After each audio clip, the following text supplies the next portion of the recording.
Bom dia, gente! Hoje a gente vai fazer uma revisãozinha para nossa prova, revisitar o que a gente trabalhou na última aula.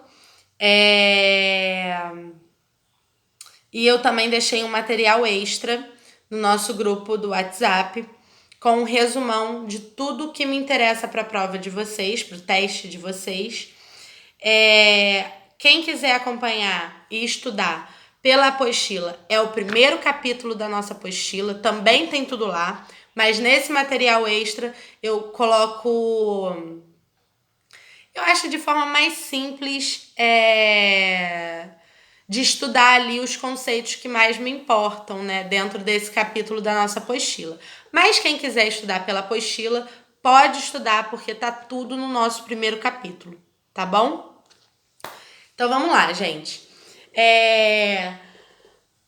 Elementos da linguagem visual e pontos e linhas, para a gente começar. Os pontos e as linhas, a gente já viu que eles são utilizados em várias técnicas diferentes para dar volume, para fazer sombra, no caso das linhas, para fazer contorno nas imagens. Então, a gente vai trabalhar isso no nosso teste. Então, vamos lá. Os pontos, gente. Os pontos, como a gente viu, é a unidade básica na construção de uma imagem. O ponto é a unidade básica na construção de uma imagem. E qualquer imagem que seja. Como a gente estava vendo, até essa imagem digital que a gente vê aqui no nosso vídeo, ela é formada por vários pixelzinhos que são pequenos pontos que constroem a nossa imagem. E quanto melhor a qualidade da minha imagem, significa que mais pontos eu tenho na minha tela, mais pixels eu tenho na minha tela, tá bom? Dentro das artes plásticas, os pontos eles são utilizados para dar volume na imagem, para fazer sombra na imagem. E um exemplo forte dessa utilização da técnica de pontos para dar volume e fazer sombra é dentro da pop art. Dentro da pop art, a gente vê a utilização de pontos na construção dessa ideia de volume para a imagem. As linhas, gente, como a gente já viu, as linhas elas também são utilizadas em diferentes técnicas para diferentes resultados. Elas podem ser usadas para dar contorno na imagem, bem como elas também podem ser usadas para fazer sombra e dar volume.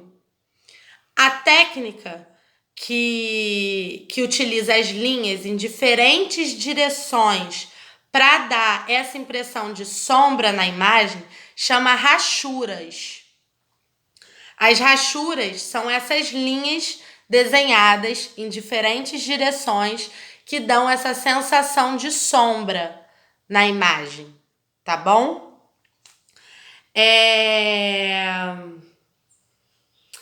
Então eu quero que vocês tenham bem claro, gente, esse contexto, essa ideia das linhas e dos pontos na construção da imagem, que o ponto é essa unidade básica e que ele é utilizado em diferentes técnicas para chegar em diferentes resultados, bem como a linha também é utilizada de diferentes formas para chegar a diferentes resultados. E eu quero que vocês lembrem bem o nome dessa técnica que utiliza as linhas para dar volume, que é a rachura, que é uma técnica que a gente vai ver muito quando a gente vai pensar em desenhos, né? Tá bom? Então, tá bom. Tem uma artista plástica que é a Faiga Ostrauer, que ela definiu cinco elementos que compõem a linguagem visual, tá? E eles são muito importantes para a gente entender como a gente constrói uma linguagem visual, tá bom? Então, os 5 elementos para Faiga Ostrauer que compõem a linguagem visual são linha E lembrando que linha é essa sucessão de vários pontinhos, um ligadinho ao outro, né? Um próximo ao outro. Então, linhas nada mais são do que vários pontinhos ligados, né? Então, para ela, são a linha, a superfície em que esse objeto visual está sendo feito, né? Está sendo entalhado, está sendo pintado. A superfície, o volume, a luz e a cor. Então, são 5 elementos que compõem essa linguagem visual: linhas, superfície, volume, luz e cor. Tá bom? Então, tá legal, gente.